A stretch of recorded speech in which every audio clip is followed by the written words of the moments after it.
saya menggarisbawahi bahwa kedepannya kita perlu moderasi beragama, gerakan moderasi beragama dari Pak Mahfud. Sebetulnya bagus banget meskipun ILC kali ini adem-adem gitu, tapi sebetulnya kuat. Jadi Mas Erik akhlak, terus gerakan moderasi beragama disambut sama A.A. Gim.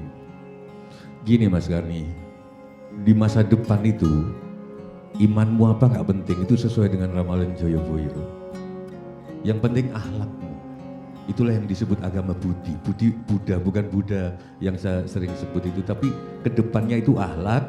Nggak peduli kamu ke gereja atau nggak peduli kamu itu urusan kamu. Tapi kalau nonton bioskop kamu buka HP nggak sehingga menyilaukan yang belakang, karena itu akhlak. Kalau buang sampah itu nanti pertanyaannya ke depan.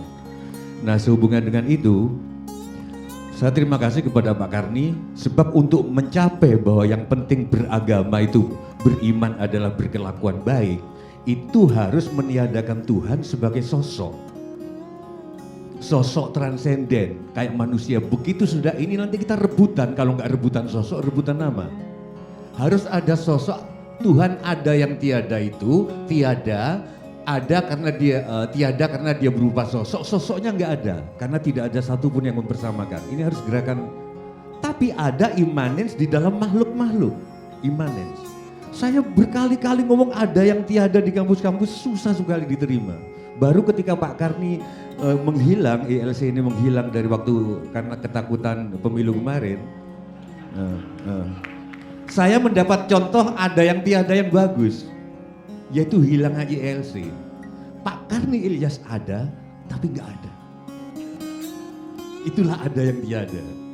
Jadi gitu Pak Karni. Jadi karena Pak Mahfud, kalau nanti Tuhan masih berupa sebagai sosok, toleransi apapun yang kita bangun termasuk terowongan itu palsu Pak.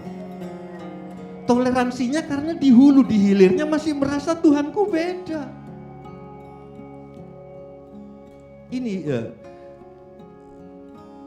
saya bukan promo Pak Karni, karena saya nulis buku yang cukup laris karena saya nggak hidup dari buku gitu loh. Dari gini-gini saya hidup itu. Di luar dugaan saya nulis buku Tuhan Maha Asik dengan seorang ahli tasawuf Muhammad Nur Somad Kamba Agim. Itu sekarang udah 15 kali cetak.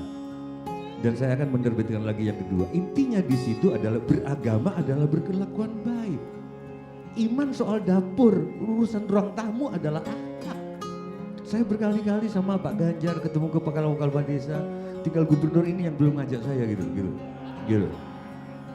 Jadi saya kira itu. Nah, sekarang Pak Rizal ke depan itu kalau kita lihat dari kacamata ILC, Pak Mas Sandiaga ada banyak potensi terutama di IT. Wah luar biasa, terutama di komik-komik yang kerja luar biasa. Anak muda kita Pak Erik luar biasa di Jepang. Tinggal kita merangkumnya dalam suatu kesatuan. Nah kesatuan ini yang gak ada. Kalau meminjam Soekarno yang sering mengutip Al-Kartil, bangsa adalah suatu kaum yang mengalami penderitaan bersama. Dulu iya itu ada disimpulkan di belakang, bapak saya dan bapak-bapaknya Pak Karni makannya ulet, karung goni semua. Ada persamaan nasib. Sekarang udah gak ada persamaan nasib, arloji saya sama arlojinya Pak Thohir jauh banget sudah. Gimana mau persamaan nasib gitu loh. Maka saya usul bangsa harus diikat di depan apa? Tujuan.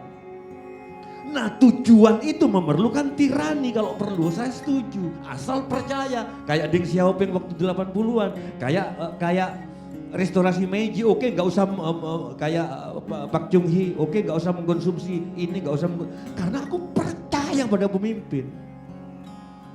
Sekarang gimana aku mau percaya soal KKN misalnya? Kalau para pemimpin juga mantunya jadi calon ini, gimana Pak Karni mau percaya? Loh saya nggak ngenyek pemimpin gitu. Kalaupun saya jadi pemimpin mungkin mantu saya juga saya. Karena di Indonesia nggak aman Pak kalau nggak kaya Pak.